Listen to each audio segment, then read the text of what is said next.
असा झाला. बीड जिल्ह्यामध्ये वैद्यनाथ परळी, त्या परळीमध्ये एक जगमित्र स्वामी नावाचे साधू होऊन गेले. त्या साधूच्या जीवनामध्ये असा प्रसंग घडला की त्या साधूकडती जमिनीचा वायदा भरण्यासाठी पैसे नव्हते आणि तो जमिनीचा वायदा मागणारा जो होता कोण, तो तलाठी म्हणणारा, जकाती कोण असेल ते कायदा ते वायदा वसूल करणारा.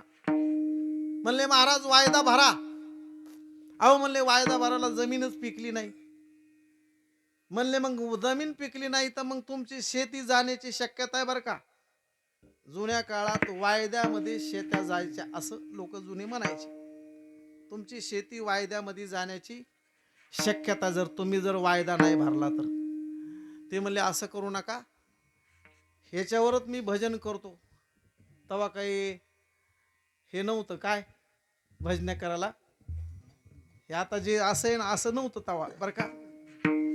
तवा काय होतं, तवा खांद्यावर टाळ टाकणे, त्या गावात जाणे आणि हरिपाठापासून सकाळी पहाटचा काकडा करणे आणि नंतर खांद्यावर टाळ टाकणे, मधल्या रस्त्याने निघणे. रामकृष्ण असं भजन होतं बरं का. मग काही प्रश्नच नव्हता. म्हणले जरी शेती जर गेली तर मग लेकरा बाळाला काय खाऊ घालू मी, माझ्या भजनामध्ये व्यत्यय येईन, असं करू नका ना. नाही म्हणे त्याला इलाज नाही, तुम्ही वायदा भरा नसता तुमची शेती जाण्याची शक्यता आहे. आणि पुन्हा दुसरी त्यांना आत टाकली, तुम्ही जर खरेच महाराज असताना तर तुम्हाला वायदा आम्ही माफ करू, पण तुम्ही वाघ धरून आणा. बघा आता आता वाघ धरून आणा म्हणल्याच्या नंतर ते म्हणले धरून आणायची काही ताकद नाही. आलाय ते इकडं म्हणते तर आलाय म्हणायला लागले तर, पण ते धरून आणण्याची काय आमची ताकद नाही.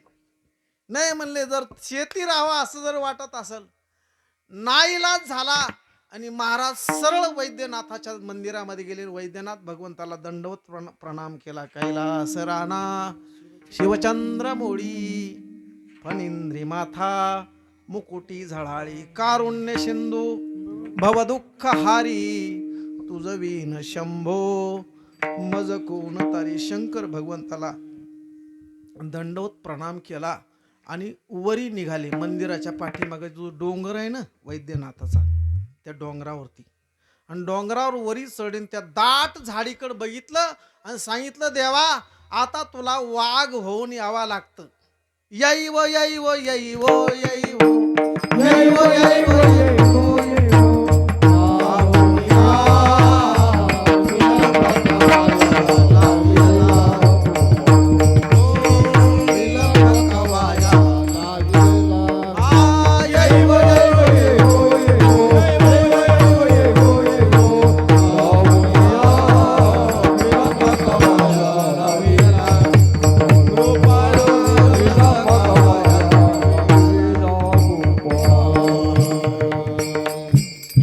विठाबाई श्वंभरे भवछेद के, कोठे गुंतली समाय ईश्वयापके.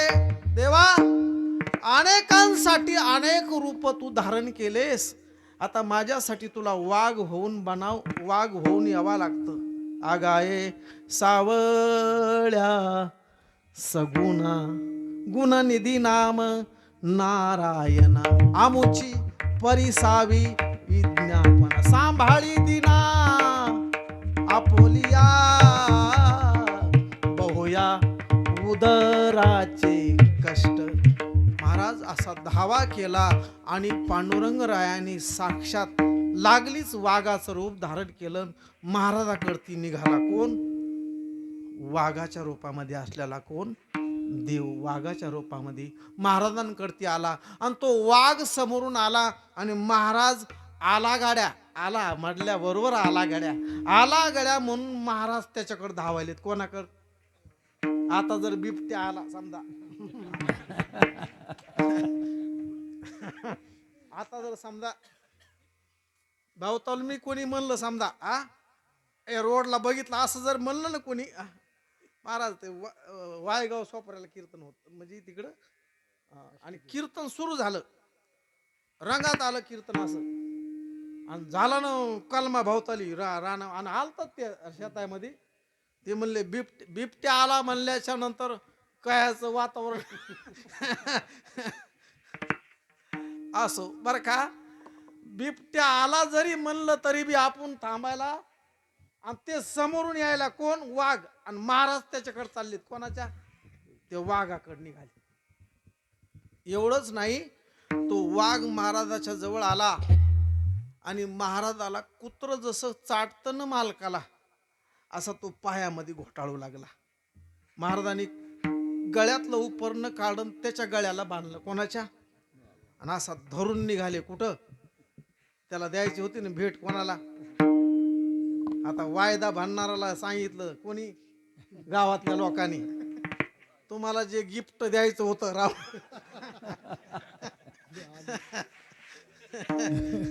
काय म्हणते भेट का काय होते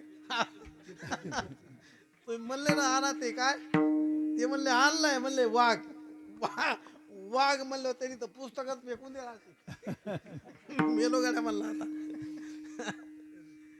त्याच्या समोर महाराज घेऊन गेले. तुम्ही परळीला जर गेलात ना, महाराजांच्या मंदिराच्या समोरच बोर्ड आहे आणि त्या बोर्डावर महाराजांचा फोटो आहे. तो नुसता फोटो नाही, वाघ असा हातात पकडलेला फोटो आहे स्वामीचा, जगमित्र स्वामीचा. हे कशासाठी सांगितलं? होये तैसे केले भक्ती भावे, म्हणून भोळे भाविके जुनाट चांगले होये तैसे केले, म्हणून तर आम्हाला चिंता करायची गरज नाही. मन चिंता